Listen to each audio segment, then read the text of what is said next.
O nível da barragem do Descoberto nunca esteve tão baixo e a CAESB decidiu colocar em prática o plano emergencial de racionamento já a partir da segunda-feira. A medida vai atingir 65% dos moradores do Distrito Federal, o que significa quase 2 milhões de pessoas prejudicadas pela falta de planejamento e de chuva.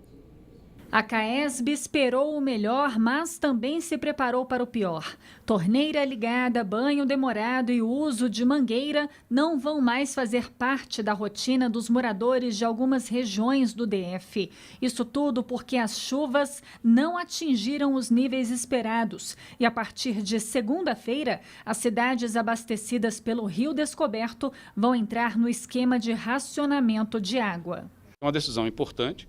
Exatamente porque a gente precisa recuperar o nível do reservatório até o final dessa estação chuvosa. A CAESB informou que Ceilândia, Riacho Fundo 2 e Recanto das Emas são as primeiras regiões que vão ficar sem água por 24 horas. O corte começa às 8 da manhã e termina às 8 da manhã do dia seguinte. E é assim que vai começar o rodízio. É questão de distribuição da nossa rede, as facilidades que a gente tem. Mas é importante ressaltar que todas as cidades abastecidas pelo sistema Descoberto terão desabastecimento durante 24 horas, ou seja, o rodízio é para todos. O DF já está sofrendo com a crise do abastecimento desde o ano passado, quando o governo começou a cobrar taxa extra para quem consumir mais de 10 mil litros de água. Enquanto o nível da barragem do Descoberto não subir, o objetivo é economizar mais de 10% da captação e assegurar o abastecimento para o próximo período de seca. E para enfrentar essa crise, a CAESB pede a colaboração de todos e promete tomar medidas também para ampliar os sistemas captadores de água. É uma interação de fatores que são importantes para a gente defender. Então nós estamos combatendo aqui a retirada, nós vamos reduzir a nossa retirada. A gente espera que a chuva de estação chuvosa se consolide, mas também a gente está fazendo, conjunto com os nossos parceiros, ações na bacia para garantir a vazão afluente dos rios. Pelo que a gente está vendo, só resta rezar para São Pedro.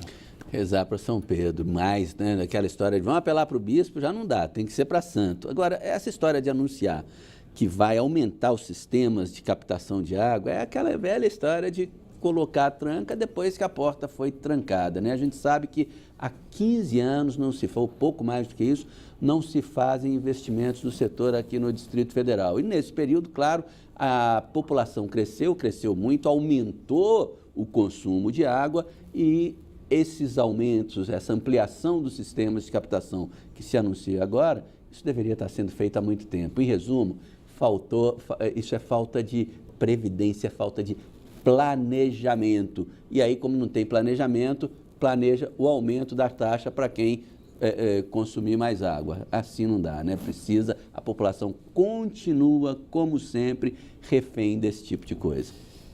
A lei do farol baixo continua suspensa no DF por força de uma decisão liminar. A Justiça entendeu que houve ilegalidade ao considerar avenidas urbanas como rodovias. O GDF recorreu e, mesmo assim, recomenda que motoristas continuem usando o farol baixo durante o dia. Desde o dia 8 de novembro, uma decisão liminar do Tribunal de Justiça do DF suspendeu as multas para quem anda com os faróis apagados durante o dia. Mas será que os motoristas lembram dessa decisão? Ou continuam usando o farol ligado para evitar problemas com a fiscalização? Sabe se está sendo aplicado multa ou não? Como é que... Não sei, realmente eu não sei. Saber assim a gente não sabe, que a gente não sabe o que se passa, mas eles falam, mas a gente tem que se precaver, E se o medo é da multa, o motorista pode ficar despreocupado. O Departamento de Estradas de Rodagem do DF garante que nenhum motorista foi multado depois da decisão. A partir da manifestação da Defensoria Pública e também do juiz que determinou a liminar, nós não mais fizemos qualquer tipo de multa, nem o DR, nem o BPRV e nenhuma das nossas rodovias. A lei do farol entrou em vigor em julho do ano passado. Até novembro, foram aplicadas cerca de 38.700 multas no DF aos motoristas que andaram com o farol baixo desligado durante o dia nas rodovias. Só nos primeiros 10 dias, foram mais de 5 mil infrações. Só que o GDF transformou essas multas em advertências. De acordo com a lei, andar com o farol desligado é considerado uma infração média. A multa é de R$ 85,13 e 4 pontos na carteira.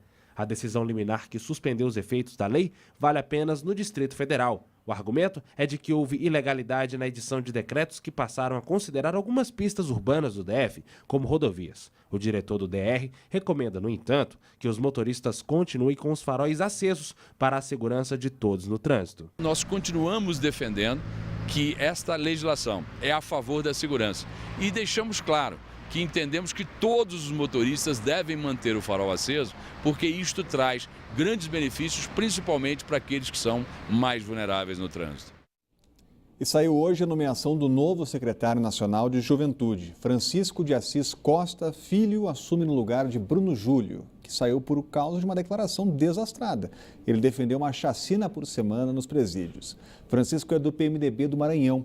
E ainda em meio à crise das penitenciárias, o ministro da Justiça reúne secretário dos estados e do DF. Terça que vem, a gente volta a falar ao vivo com a Renata Dourado, porque esse é o tema do momento, né, Renata? Esse é o tema do momento. Rodrigo, só uma observação com relação a esse novo secretário aí. Ele está sendo investigado, claro que tudo está no âmbito da investigação, de participar de um esquema de corrupção e enriquecimento ilícito no município, no interior do Maranhão, Pio 12. Inclusive, o próprio prefeito foi afastado por conta dessas investigações. Então, o prefeito teria contratado funcionários fantasmas, pessoas que recebiam dinheiro, mas não trabalhavam. Então, o novo secretário aí nacional da Juventude está sendo investigado com relação a isso, talvez mais uma dor de cabeça para o presidente Michel Temer, né? Voltando para esse tema tão importante, onde todos os olhos, os olhares estão voltados, como não poderia deixar de ser, então na próxima terça-feira, o ministro da Justiça vai se reunir com o secretário de Segurança Pública de todo o país e apresentar algumas medidas que já foram anunciadas pelo governo, medidas importantes, inclusive não só o governo, a gente sabe que o próprio judiciário, o legislativo também, ou seja, o país todo está unido tentando resolver ou melhorar essa situação.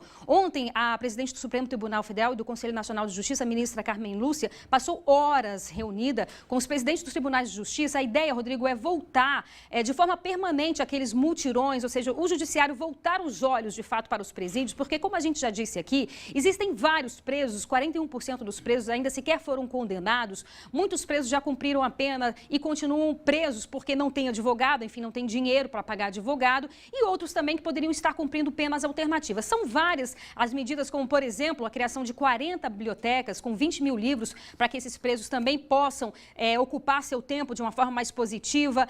O próprio governo federal também já anunciou a construção de 5 presídios federais para abrigar os presos considerados mais perigosos, líderes de facções. Também já entregou aos estados, já repassou para os estados dinheiro para que cada estado possa construir um novo presídio. Apesar de ser responsabilidade também, essa questão da segurança, a responsabilidade dos estados com relação aos presídios, o próprio governo federal também já vem apoiando, já vem dando suporte, integrantes da Força Nacional já estão aí em vários estados. Todo estado que pedir ajuda, a ideia é o governo também poder ajudar. Então é isso, um apanhado aí de vários setores, vários segmentos para que a gente possa realmente fazer um mutirão, digamos assim, para melhorar essa situação no país. Rodrigo. Obrigado, Renata. Problema sério, crônico e longe ainda de uma solução. Longe de solução. Se me permite, Rodrigo, antes de falar sobre isso, eu queria falar que os nossos telespectadores sempre estão atentos, já mandaram o WhatsApp aqui tirando o sarro, porque eu errei. Quando eu fui comentar o racionamento de água, eu errei o ditado, que o certo é botar a tranca depois da porta arrombada, claro, e não trancada, como eu disse.